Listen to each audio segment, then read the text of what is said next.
Hey guys! So, in this video I'm going to share with you a bit on what I found to be an effective way to do a little bit of collaboration. So let's get into it. Now, I'll try to relay this in the best way that I can.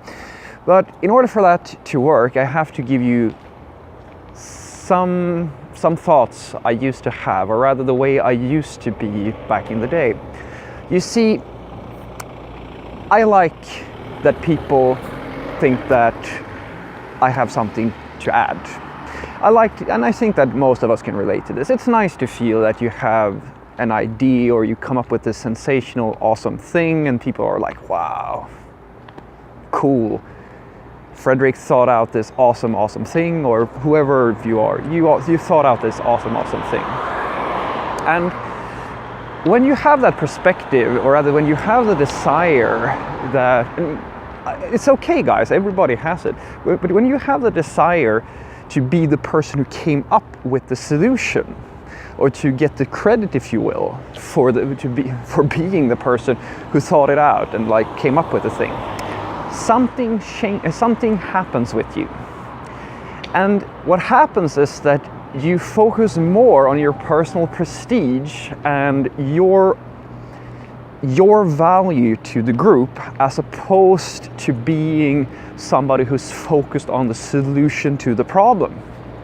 Now, what do I mean by that? Well, it was a lesson that I actually didn't really realize until I started working, after a few years of working in software development. I kind of came to this point where, and it kind of came very naturally, where it used to be the case whenever we had an issue at work or something of that nature, I would just stand, or rather I would just sit down at my computer, I would work on my problem, and I would just sit there until I solved the problem or until I needed some help. And then I would either ask for help or I would simply keep on churning until I solved the issue in question, right?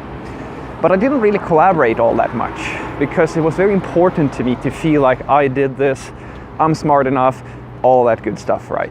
Now, what after a little while happened was that I was introduced to a group of people that I kind of work with today, where this was a no-go. It was very simple, because the thing is that although I have quite a bit of experience with different programming languages and so forth, depending on your definition of quite a bit of experience, of course, I didn't really have it in this environment. It was a completely new way for me to working. It was new work processes, it was fairly chaotic, there was all these other subtle things, new language, all these good things, right? So I needed more help than I was willing to admit that I needed when I started. And so I adopted a principle, because I realized that in order for me to survive, in order for me to actually be able to produce any type of value to the company, it was vital for me to actually collaborate with people. And it's a harsh thing when you feel like you're the least valuable person in a group. But after a while, I started realizing something, that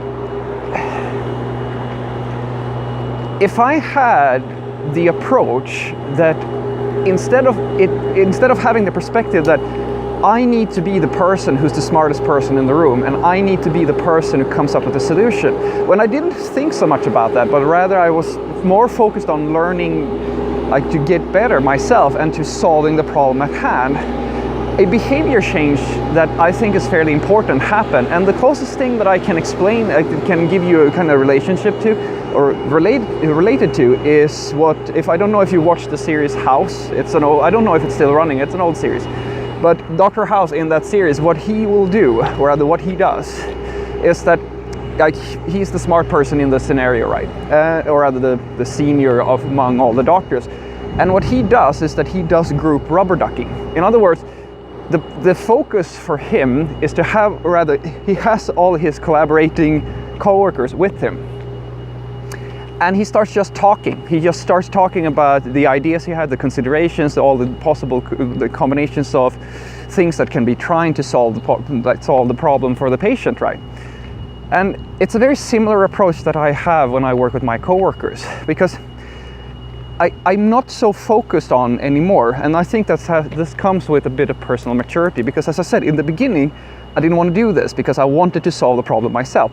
But when you get to a certain point, at least I did, I realized that by simply having this approach where I'm just having an open dialogue with my coworkers, I don't care if I solve the problem or they solve the problem.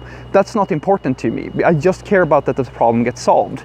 We all grow as a whole. That's at least what I've found. And all I can say is that it's kind of nice to work in a less,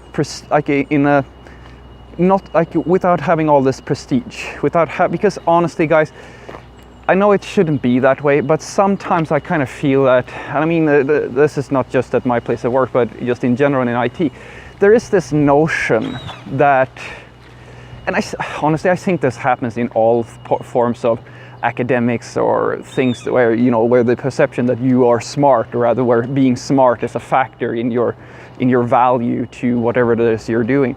We get to a point where we start kind of getting high on our own, yeah, you know, high on our own farts basically. And you have these elitist people who kind of promote the idea that in order for you to make it in software development, in order for you to have a value as a human being, you have to be the smartest guy or girl in the room, you have to be clever, all that stuff. And honestly, I bought into that. As a junior, I bought into that quite a bit. And I felt that my personal value as a software developer and probably as a human being was very tied into how good I was at software development and how good I was at solving complicated problems. And if I felt that I couldn't solve something, I took it very personally and I felt really bad about it.